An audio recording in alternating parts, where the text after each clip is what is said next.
নমস্কার, আমি বিভাস ভট্টাচার্য। আজকাল রত্নে সকলকে স্বাগত। আজকে আমাদের মধ্যে রয়েছে বামফ্রন্ট চেয়ারম্যান শ্রীমান আজকাল রত্নে আমাদের স্বাগত। এত দফা ভোট হয়ে গেল, ভারতীয় রাজনীতি কি কোনো পালা বদলের ইঙ্গিত পাচ্ছেন, নাকি আপনার মনে হচ্ছে যে যে সরকার আছে সেই সরকারই থেকে? যা রিপোর্ট পাচ্ছি দাক্ষিণাত্যে একমাত্র অন্ধ্রপ্রদেশ ছাড়া যারা সরকারে আছে তাদের আসন পাওয়ার জায়গাটা ভীষণভাবে সংকুচিত হয়ে গেছে। অন্যদিকে বিহার থেকে শুরু করে একবারে হরিয়ানা পর্যন্ত এটা বলা যাবে না যে ডিসাইসিভ ফ্যাক্টর হয়ে কেন্দ্রের শাসন দল বেরিয়ে আসছে, যা বিভিন্ন সূত্র থেকে রিপোর্টগুলো পাওয়া যাচ্ছে, তার থেকে কথা বলা যায়। এখন আমার তো মনে হয় ৭৭ সালে যখন নির্বাচন হয়েছিল, প্রথম তো লোকসভা নির্বাচন হয়, তারপর রাজ্যে রাজ্যে বিধানসভা নির্বাচন অনুষ্ঠিত হয়েছিল। তখন কেউ বুঝতে পারেনি কি ধরনের ঘটনা ঘটতে যাচ্ছে। যা ঘটেছিল নির্বাচন পরিস্থিতিতে সেটা হবে, এটা কিন্তু কোনো সেফোলজিস্টও সেটা প্রত্যাশা করেনি। সেরকম একটা পরিবেশও হতে পারে। কাজেই এখন পর্যন্ত যা নির্বাচন, আজকে যে নির্বাচন হচ্ছে সেটা হচ্ছে ৬ষ্ঠ পর্ব এবং আগামী ১ জুলাই ৭ম পর্ব। মনে হচ্ছে একটা পরিবর্তনের ইঙ্গিত যেন দেখা যাচ্ছে। সংসদ এবং বিধানসভা এই মুহূর্তে বামপন্থী প্রতিনিধির সংখ্যা শূন্য। তো এতে কি বামপন্থীদের রাজনীতি করতে কোনো সমস্যা হচ্ছে? অর্থাৎ আমার প্রশ্নটা হচ্ছে, দলের প্রসার বামপন্থী দলগুলো প্রসার করতে কোনো সমস্যা হচ্ছে? দেখুন, একটা বিষয় বামপন্থী রাজনীতির সময়, বিশেষভাবে কমিউনিস্ট রাজনীতির সময় বিভিন্ন পারিপার্শ্বিক বিষয় যেরকম যুক্ত থাকে, আন্তর্জাতিক ক্ষেত্রের বিষয়টাও যুক্ত থাকে। এ কথা ঠিক যে ১৯৯১ সাল পর্যন্ত যখন সোভিয়েত ইউনিয়নের নেতৃত্বে সমাজতান্ত্রিক ব্যবস্থা বহাল ছিল, তখনকার যে পরিবেশ পরিস্থিতি বিশ্বব্যাপী ছিল এবং আমাদের রাজ্যেও ছিল, তার ভীষণ পরিবর্তন ঘটে। অন্যদিকে বলা যায় ২০০০ পরবর্তী সময়তে, বিশেষ করে ২০০১ এবং ২০০৬ পর যে বিশ্বে দক্ষিণপন্থী রাজনীতি একটু আধিক্য দেখা দেয়। দক্ষিণপন্থী রাজনীতির আধিক্য দেখা দিলে তার প্রভাবটা যদি তখন বিভিন্ন দেশের জনজীবনে পড়ে, তখনও বামপন্থী আন্দোলন, কমিউনিস্ট আন্দোলনে একটু ফাটার টান দেখা দেয়। এটা বিভিন্ন সময়ে পর্যবেক্ষণ করলে, বিশ্লেষণ করলে দেখতে পাওয়া যায়। তার সঙ্গে সম্ভবত এটা যুক্ত আছে, এরকম ধরুন ২০১১ সালে বামফ্রন্টের যখন পতন হয়, বামফ্রন্ট সরকারের যে পতন হয়, তৃণমূল কংগ্রেস বেরিয়ে আসে, এটা জয়ী হয় যে এর প্রস্তুতি অনেকদিন থেকেই চলছিল। এর প্রস্তুতি চলছিল একেবারে বাজপেয়ী, মিস্টার অটল বিহারী বাজপেয়ী যখন প্রধানমন্ত্রী ছিলেন, তখনই ঠিক করে রাষ্ট্রীয় স্বয়ংসেবক সংঘ, যে রাষ্ট্রীয় স্বয়ংসেবক সংঘের একটা স্লোগান আছে, সেটা হচ্ছে যে কংগ্রেস মুক্ত ভারত, কমিউনিস্ট মুক্ত ভারত, মুসলিম মুক্ত ভারত, খ্রিস্টান মুক্ত ভারত। স্বাভাবিকভাবে তখন তারা কংগ্রেসকে ভাঙবার জন্য রাষ্ট্রীয় স্বয়ংসেবক সংঘ তারা সলা পরামর্শ করে ক্যান্ডেলস্টাইন সমস্ত সম্পর্ক রেখে কংগ্রেসের যে অংশকে তারা ভাঙবে সেটা করে তারা কিন্তু টিএমসি জন্ম দিয়েছিল। আর টিএমসি জন্ম দিয়ে টিএমসি কে বলা হয়েছিল they are the genuine left party in Bengal, এটা বলতে। এখন আপনাদের যা বয়স তাতে একটু স্মৃতি রোমন্থন করে দেখুন, 2011 সালে নির্বাচনী সভা যেগুলো হয়েছে টিএমসির উদ্যোগে, আমি তো নিজে একটা প্রোগ্রামে যাচ্ছিলাম, যখন দেখলাম যে আজকে রাজ্যের মুখ্যমন্ত্রী তিনি প্রধান বক্তা, আমি তাদের কাছে একটা চায়ের দোকানের সামনে, সেখানে যে দেরি হবে প্রোগ্রামে যেতে, সেখানে যে আমি বসে গেলাম শুনবার জন্য বক্তব্য।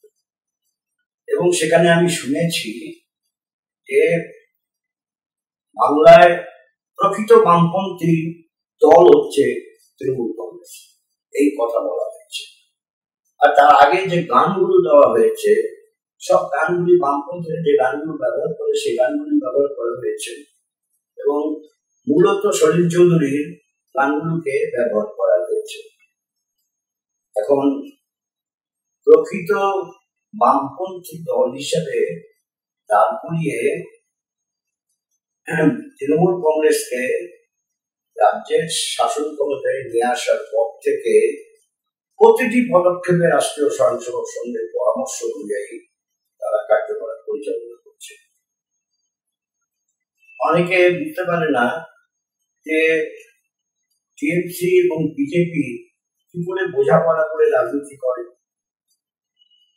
এটা হয় হচ্ছে একে অপরের পরিপূরক হতে হলে এবং বামপন্থীদেরকে যদি নাকি পুশ করতে হয় ব্যাক সাইড, তাহলে এটা করতে হবে। সেটা করে এসছে, কিন্তু কিছু মানুষ এখন বুঝতে পারছে যে it's a arrangement, TMC's arrangement with BJP. তো এটা বুঝবার জন্য আমি একটুখানি অনুরোধ করবো, আপনারা সাংবাদিক একটা বই পড়তে অনুরোধ করবো। দুর্গাদাস বলে এক সাংবাদিকের বই, dot guardian to Nehru and after. তাতে তিনি পরিষ্কার বলছেন মিস্টার আইজেনহাওয়ার যখন মার্কিন যুক্তরাষ্ট্রের সভাপতি মানে রাষ্ট্রপতি, তিনি শ্রীমতী ইন্দিরা গান্ধীকে একান্তে আলোচনায় বলছেন, দুর্গাদাস বলছে যে it was being reported that you are to criticize my government policy and my foreign policy. Otherwise, India is a vast country. There, the left forces will raise their head.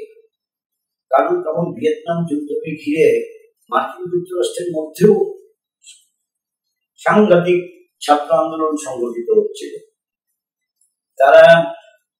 ওরা তো ডেটিং করে বিয়ে শাদী করে normally, ব্যতিক্রমী বিচারটার ক্ষেত্রে তো আছে, আমাদের এখানেও যেরকম আছে ওখানেও আছে।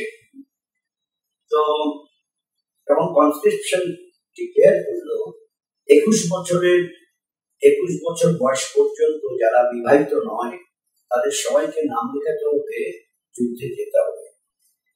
তখন হোল নাইট, সকাল হয়ে গেছে, মানে পাত্রী টায়ার্ড হয়ে গেছে, চারচে আলোয় ঝলমল করছে, শরীর বিয়ে হচ্ছে। এর অনেক বর্ণনা আছে, 3টে বই আছে এর উপর। এখন তাতে কি দেখা যাচ্ছে যে উনি বুঝতে পারছেন যে ভারতের মতো দেশে এখানেও নানান শহরে বিক্ষোভ হচ্ছে, ক্যাম্পাসে বিক্ষোভ হচ্ছে, এখানে কলকাতা বিশ্ববিদ্যালয়তে বিক্ষোভ হচ্ছে, রাস্তায় বিক্ষোভ হচ্ছে, এসব তো খবর পাচ্ছেন আইজেনহাওয়ার। তো তিনি বলে দিচ্ছেন আমার বিরুদ্ধে বলতে।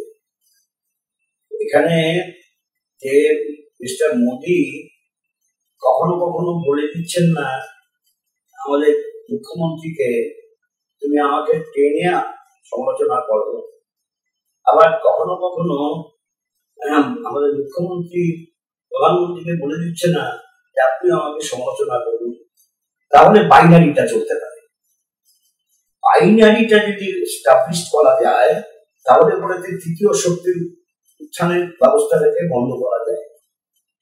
এটা যখন আমরা ধরতে পারলাম, বুঝতে পারলাম, আমরা শুরু করলাম বেস্ট লেভেলে ক্যাম্পেইন, লোকাল লেভেলে ক্যাম্পেইন।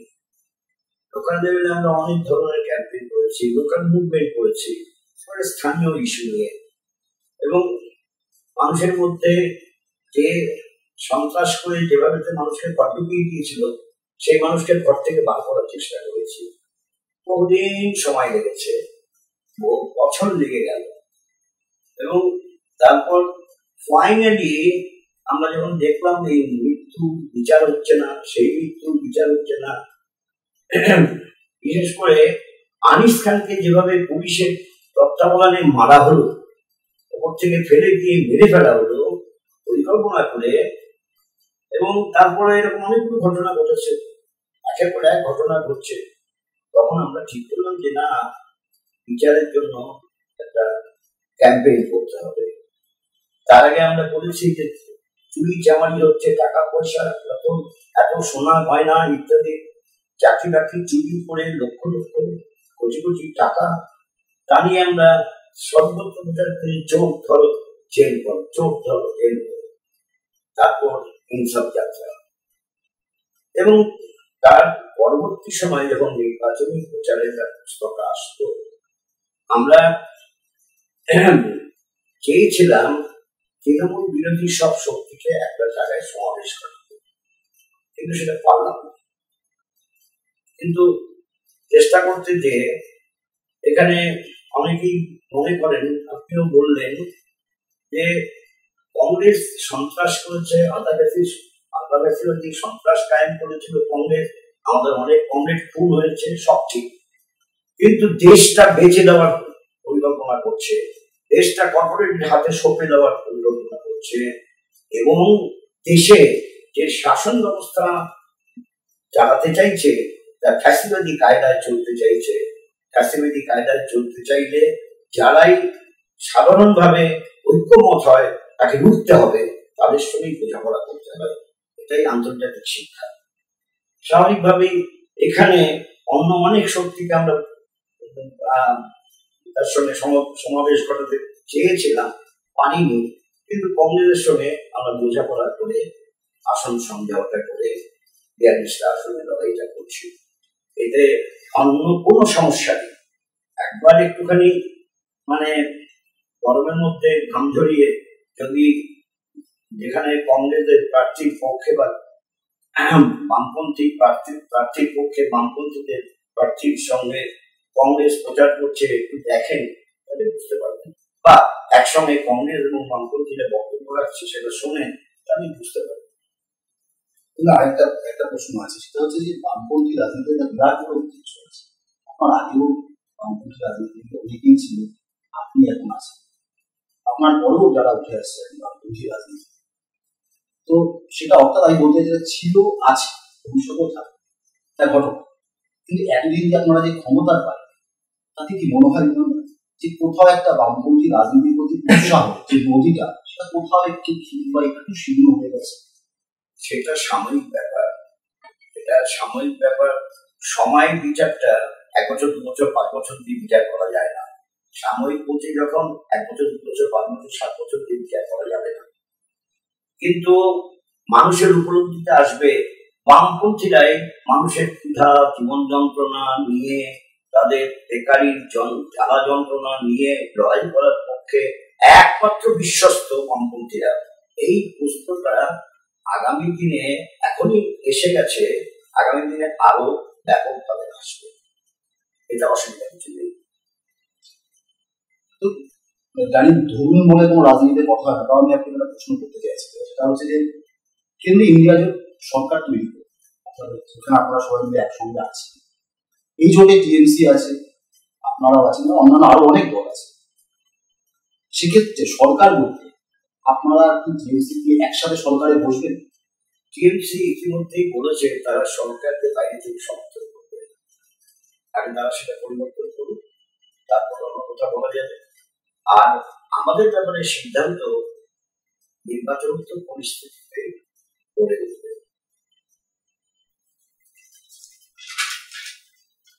এই যে 6 দফা ভোট হয়ে গেল, আর জাস্ট বাকি আছে আর একটা পার্ট, এই 6 দফা ভোটে ওটা বেশি ইন্ডিয়া জোটের পজিশনটা। আমি তো আগে বললাম যে যদি পঞ্চম পর্ব পর্যন্ত, ষষ্ঠ পর্ব চলছে এখন, মানে প্রায় 3টে বাজে, 3টে পর্যন্ত 5টা পর্যন্ত ভোট হবে। আর যদি টোকেন নিয়ে নেয়, লাইনে থাকে, 6টাও হতে পারে, 7টাও হতে পারে। যাই হোক, ভোট চলছে এখন। এখন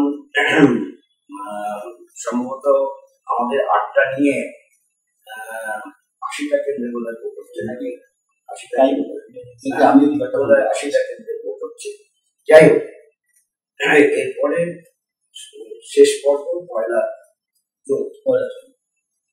কিন্তু যা ইতিমধ্যে হয়েছে তাতে একটা বিষয় আমি যেরকম বলছিলাম যে 77 সালে যেরকম কেউ বুঝতে পারিনি পরিবর্তন আসছে কি না, আর এরকম পরিবর্তন আসবে এরকম হয়েছিল, সেটা কেউ অনুমান করতে পারিনি। এবারও সম্ভবত 7ম পর্বে ভোট হয়ে যাওয়ার পর, বিশেষ করে 4ঠা জুন যখন গণনা শুরু হবে, তখন বোধহয় পরিষ্কার হবে যে এটা তো ভাবিনি। যেমন আপনাদের নিঃশব্দ বিপ্লবের কোনো কিছু একটা আছে না, ধরুন 77 সালে ধরুন বারে বারে আমাদের তো শুনতে হয়, আপনিও বললেন শূন্য, কিন্তু কথা বলতে পারি শূন্যের অবসান হবে 4ঠা জুনের ঘোষণার পর। শূন্যের অবসান হবে, এখনই শুরু হয়েছে শূন্যের অভ্যন্তরে ব্যাপকভাবে ঝোড়ো বাতাস।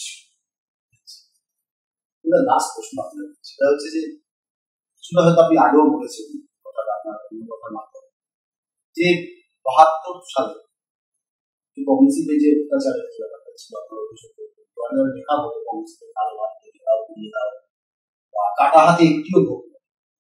আজকে সেই কংগ্রেসের সঙ্গে আপনারা রাজ্যে যোগ করেছেন, বড়নগর আপনাদের ক্যান্ডিডেট নিয়ে আসেন, তার বহু বছর বাদে তিনি সিপিআই ওখানে ক্যান্ডিডেট পরে কোথাও কি মনে হয় না যে কংগ্রেসের প্রতি যে অভিযোগগুলো ছিল, যে ক্ষোভটা যেটা ছিল আপনাদের, প্রমাণ হিসাবে আপনারা এই স্লোগান সেই ক্ষোভটা কি বামপন্থীদের মন থেকে সম্পূর্ণ মুছে গেছে? দেখুন, ক্ষোভটা মুছে যাওয়া আর থেকে যাওয়ার ব্যাপার না, ব্যাপারটা হচ্ছে রাজনীতির ব্যাপার।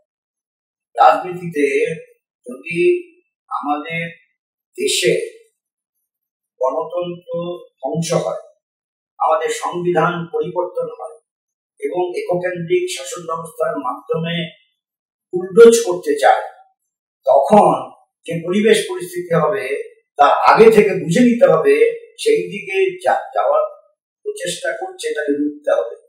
তাই রক্ষার জন্য ওই 71 সালে, 72 সালে, 73 সালে যেভাবে কংগ্রেস এবং তথাকথিত নকশালপন্থীদের হামলা আক্রমণে যেভাবে তখন বলা হতো কংসাল, যে আমাদের কমরেডদের খুন হয়েছে, আমাদের কমরেডরা খুন হয়েছে, আমাদের অনেক ক্ষতি হয়েছে, পার্টি অফিস জ্বালিয়ে দিয়েছে, নানান ধরনের অপকর্ম সংঘটিত হয়েছে,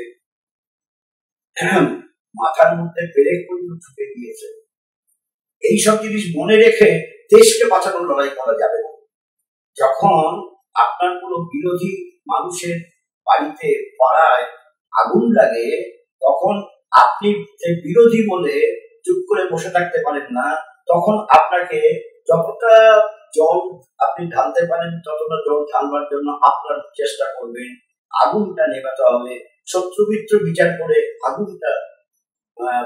আগুন জ্বলতে দেওয়া যায় না, এটা যেমন সত্য, ঠিক দেশের স্বার্থে, দেশের মানুষের স্বার্থে, গণতান্ত্রিক ব্যবস্থাকে রক্ষা করার স্বার্থে সংবিধানের স্বার্থে এবং যা খুশি বলা এবং পড়ার বুলডোজ চালানোর যে রাজনৈতিক যে দর্শনকে নিয়ে আসার চেষ্টা করেছে বিজেপি নেতৃত্বে কেন্দ্রের এনডিএ সরকার, তাকে রুখতে আমাদের বোঝাপড়া করতে হয়েছে। এই বোঝাপড়ার মধ্যে দিয়ে নতুন ধরনের আন্দোলন সংগ্রাম